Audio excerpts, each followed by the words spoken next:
இன்னைக்கு விஞ்ஞான உலகத்துல நிறைய பேர் ஏகப்பட்ட இடத்துல ஒரு ரெட் சிக்னல் அப்படிங்கறத உணர்ந்திருப்பாங்க. Part of a SpaceX rocket crashed into the moon. Some unexpected things do happen in deep space flight that you don't plan for. அது வேற எதுவுமே கிடையாது. நிலவில் SpaceX ராக்கெட்டினுடைய ஒரு டெபிரி மோதிருச்சு அப்படிங்கிறது தான்.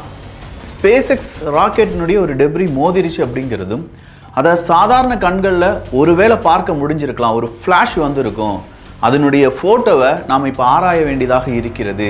இது மனித குலத்திற்கே மிகப்பெரிய ஆபத்து. SpaceX reporting its first moon crash of a Falcon 9 rocket it launched a year and a half ago. இதனால வரக்கூடிய நாட்களில் மனிதர்களுடைய விண்வெளி பயணம், நிலவு பற்றியான புரிதல் இது எல்லாமே பாதிக்கும் அப்படின்னு சொல்லி எல்லா இடங்களிலும் இருந்து இதற்கு ஒரு எச்சரிக்கை அப்படிங்கிறது வந்திருக்கு. SpaceX நிறுவனத்தின் Falcon 9 ராக்கெட் நிலவில் மோதி 30 மீட்டர் விட்டம் கொண்ட பள்ளத்தை உருவாக்கியுள்ளது.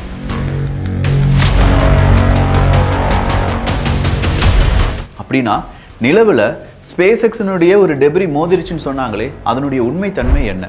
SpaceX நிறுவனத்துக்கு இதனால் ஏதாவது பாதிப்புகள் இருக்கா?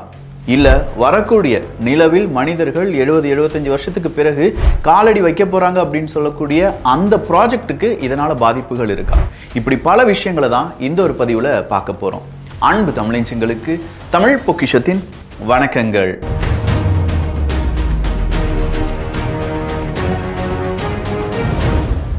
நிலவில் இந்த மாதிரியான ஒரு டெபிரி விழுகிறது, இல்லாட்டி டெபிரி மோதுறது அப்படிங்கிறது, அதாவது மனிதனால் உருவாக்கப்பட்ட ஒரு பொருள் அங்க போய் விழுகிறது அப்படிங்கிறது இதுதான் முதல் முறையான்னு கேட்டா கிடையாது. 1959 சோவியத் யூனியன் ரஷ்யாவால் உருவாக்கப்பட்ட லூனா 2 அப்படிங்கிற ஸ்பேஸ் கிராஃப்ட் தான் முதலாவதாக அந்த நிலவுல மோதுற ஒரு மனிதனால் உருவாக்கப்பட்ட பொருள் அப்படின்னு சொல்லலாம். அதன் பிறகு இது நாள் வரையிலும் மனிதர்களுக்கு தெரிந்து கிட்டத்தட்ட 3000 மேன் மேட் ஆப்ஜெக்ட்ஸ் அப்படிங்கிறது அந்த நிலவில் மோதி இருக்கு அப்படின்னு சொல்றாங்க. இந்த 3000 மேன் மேட் ஆப்ஜெக்ட்ஸ் இது எல்லாத்தையும் சேர்க்கும்போது தோராயமாக 190 டன் எடை இருக்கக்கூடிய பொருள் இப்போது நிலவில் மோதி இருப்பதாக சொல்லப்படுகிறது. இதெல்லாம் நாம் கேட்கும்போது வேணால் ரொம்ப சகஜமாக 190 டன்னு தானப்பா அப்படின்னு சொல்லி தோணும். பட் இப்போ நான் சொல்லக்கூடிய சில விஷயங்களை எடுத்து நீங்கள் கவனிக்கும் போது தான் இதனால் ஏற்படக்கூடிய பாதிப்புகள், வருங்காலத்தில் நம்முடைய குழந்தைகள், அவங்களுடைய குழந்தைகள் விண்வெளி பயணத்தை மேற்கொள்ளும் போது அவங்களுக்காக இருக்கக்கூடிய காத்திருக்கக்கூடிய சவால்கள் என்ன அப்படிங்கிறது உங்களால் புரிஞ்சுக்கிட முடியும். 3000 ஆப்ஜெக்ட்ஸ் அப்படிங்கிறது, மேன்மேட் ஆப்ஜெக்ட்ஸ் அப்படிங்கிறது நிலவுக்குள்ள இருக்குன்னு சொன்னேன், 190 டன் இருக்குன்னு சொன்னேன். இதில் நாசா மட்டுமே கிட்டத்தட்ட 796 ஐட்டத்துக்கு ஓனராக இருக்காங்க என்பதும் குறிப்பிடத்தக்கது. ஸோ இங்கே நாசா, அந்த பக்கமாக இருக்கக்கூடிய சீனா, இல்லாட்டி ரஷ்யா, சோவியத் யூனியன் ரஷ்யா, இல்ல யூரோப், இந்தியா இப்படின்னு சொல்லி யாருமே விதிவிலக்கு கிடையாது. அப்படின்னா இந்த டெப்ரி அப்படிங்கிறது நிலவில் மோதும் போது அதனால ஏற்படக்கூடிய பாதிப்புகள் என்ன அப்படிங்கிறத விஞ்ஞானிகள் ஒவ்வொன்றா லிஸ்ட் போடுறாங்க. இப்போ இந்த நிலவில் மோதினது எது அப்படின்னு சொன்னா, நான் SpaceX ராக்கெட்டினுடைய ஒரு டெப்ரி அப்படின்னு சொன்னேன். SpaceX நிறுவனம் அவங்களுடைய Falcon 9 ராக்கெட்ஸ் அப்படிங்கிறத அடிக்கடி பயன்படுத்துவதை நம்ம நியூஸ்ல கேள்விப்பட்டிருப்போம். இந்த Falcon 9 ராக்கெட் அப்படிங்கிறது ஒரு ரீயூசபிள் ராக்கெட் அப்படின்னு சொல்லியிருப்பாங்க. இதுவே மிகப்பெரிய அளவில் நம்மை பொறுத்த வரைக்கும் ஒரு பெரிய விஷயம்தான். ஏன்னா ரீயூசபிள் ராக்கெட், ஐயா அப்துல் கலாம் ஐயாலாம் கனவு கண்டார், ஒரு ராக்கெட் இங்கே கீழிருந்து பூமியிலிருந்து ஏவப்பட வேண்டும், விண்வெளிக்கு போக வேண்டும், பேலோட புஷ் பண்ணிட்டு அந்த பேலோட சரியான பாதைக்கு அனுப்பி விட்டுட்டு அந்த ராக்கெட் திரும்பவும் நம்ம பூமிக்கே திரும்ப வேண்டும், மறுபடியும் அந்த ராக்கெட்டை நம்ம பயன்படுத்த வேண்டும். இதுதான் அப்துல் கலாம் ஐயா அவர்களுடைய கனவாக இருந்தது. SpaceX நிறுவனம் இதில் ஏகப்பட்ட தோல்விகள் அடைந்தாலும் மறுபடியும் என்ன செஞ்சாங்க, அவங்க சக்ஸஸ் ஆனாங்க. அப்படி அவங்களுடைய சக்ஸஸில் மிக முக்கியமான ஒரு ராக்கெட் அப்படிங்கிறது இந்த Falcon 9 ராக்கெட் தான். இதே நேரத்தில் SpaceX நிறுவனத்தை பற்றி இன்னும் சில மர்மங்கள், அதாவது நிலவினுடைய பயணத்துக்கான அந்த ப்ராஜெக்ட்ஸில் நாசா SpaceX-ஐ சேர்த்திருக்காங்க. SpaceX மேலே நம்பிக்கை இல்லாதனால ப்ளூ ஒரிஜினையும் சேர்த்திருக்காங்க. அதை இன்னொரு பாகத்தில் நம்ம பார்த்துடலாம். ஸோ இப்போ Falcon 9 ராக்கெட் அப்படிங்கிறது உண்மையிலேயே ரீயூசபிளா அப்படின்னு கேட்டால் பாதி உண்மை பாதி பொய் அப்படிங்கிறது தான். போன வருஷம் ஜனவரி, அதாவது 2025 ஜனவரி மாதம் இதே SpaceX நிறுவனம் அவங்களுடைய Falcon 9 ராக்கெட்டை புளோரிடாவிலிருந்து என்ன செய்கிறாங்க, அனுப்பி விடுறாங்க. 2 லூனார் லேண்டர்ஸ் அப்படிங்கிறத ஆர்பிட்டுக்குள்ளே கொண்டு போகிறது அப்படிங்கிறது தான். ஸோ இந்த 2 லூனார் ஆர்பிட் அப்படிங்கிறத இது சக்ஸஸ்ஃபுல்லாக புஷ் பண்ணிருச்சு அப்படின்னு கேட்டால் எஸ். அதுக்கு முன்னாடி இந்த Falcon 9 ராக்கெட் அப்படிங்கிறது எப்படி இருக்குன்னா, முதல்ல ஒரு டிப் இருக்கும், அதன் பிறகு ஒரு இன்டர்மீடியட் போர்ஷன் இருக்கும், அதன் பிறகு தான் ஃபர்ஸ்ட் ஸ்டேஜ் அப்படின்னு ஒன்று இருக்கும். இதில் இந்த ஃபர்ஸ்ட் ஸ்டேஜுக்கு பிறகு நடுவில் ஒரு பாகம் இருக்கும் சொன்னேன் பார்த்தீங்களா, செகண்ட் ஸ்டேஜ். இந்த செகண்ட் ஸ்டேஜ் தான் இந்த ராக்கெட்டை விட்டு பிரிந்து நிலவுக்குள்ள அதனுடைய பேலோட அனுப்புறதுக்கான மிக முக்கியமான விஷயம். இந்த செகண்ட் ஸ்டேஜ் அப்படிங்கிறது இந்த ஃபால்கன் 9 ராக்கெட்டை பொறுத்த வரைக்கும் கிட்டத்தட்ட 4000 கிலோகிராம் வெயிட், அதாவது 4 டன் வெயிட் இருக்கும்.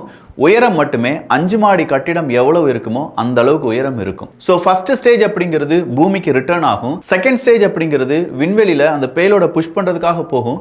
அதன் பிறகு அது கீழே விழ வேண்டியதுதான், இல்லாட்டி எரிந்து விடும் அப்படின்னு சொல்லுவாங்க.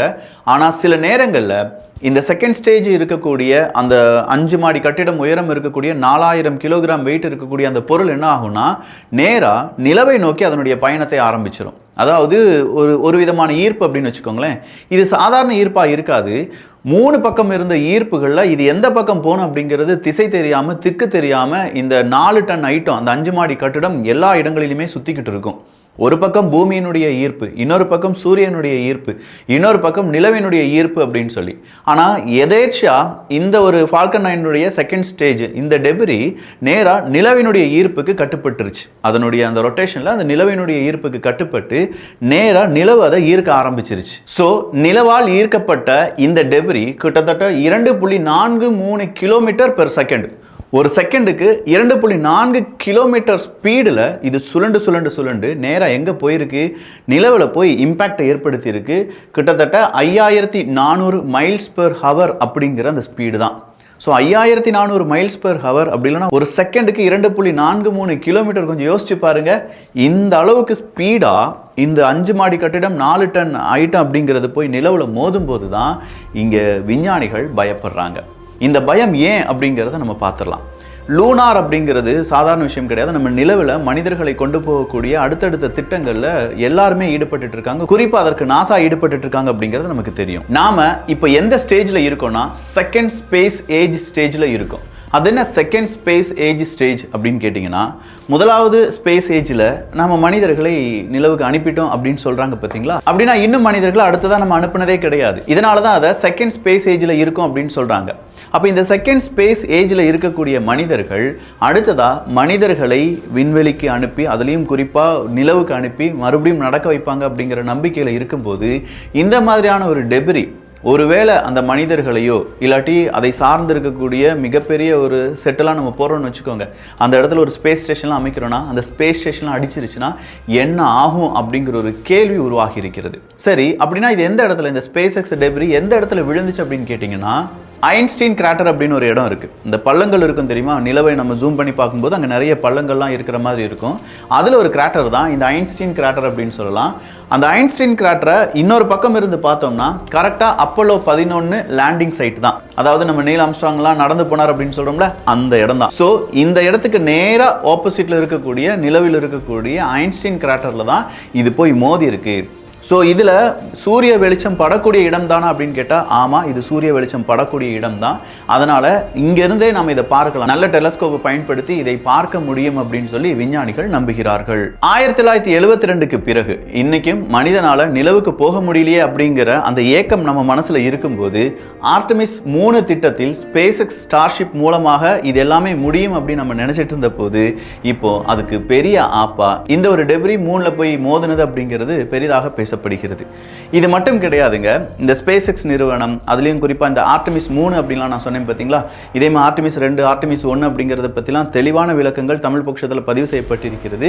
இல்ல இந்த ஆர்டமிஸ் 3 எப்படி ரன் பண்ண போறாங்க, இதுல ஏன் ப்ளூ ஒரிஜின் வந்திருக்காங்க, இதுல ஸ்பேஸ் எக்ஸ் எலன் மஸ்க் அவர்களுடைய ஸ்பேஸ் எக்ஸ் நிறுவனத்தினுடைய பங்கு என்ன, அவங்க தயாரிக்கக்கூடிய ஸ்பேஸ் எக்ஸ்னுடைய ஸ்டார்ஷிப் எப்படி இருக்கும் அப்படிங்கறதெல்லாம் உங்களுக்கு தெரியணும்னா கீழே ஸ்பேஸ் ஷிப் அப்படின்னு சொல்லி உங்களுடைய கருத்துக்களை பதிவு பண்ணுங்க. இந்த ஸ்பேஸ் ஷிப்பை பத்தி ஒரே ஒரு விஷயத்தை மட்டும் சொல்லிடுறேன். கிட்டத்தட்ட 50 மீட்டர் உயரம் இருக்கும். அதாவது 15 மாடி கட்டிடங்கள் எந்த அளவுக்கு உயரமாக இருக்குமோ அந்த அளவுக்கு உயரமாக இருக்கும்.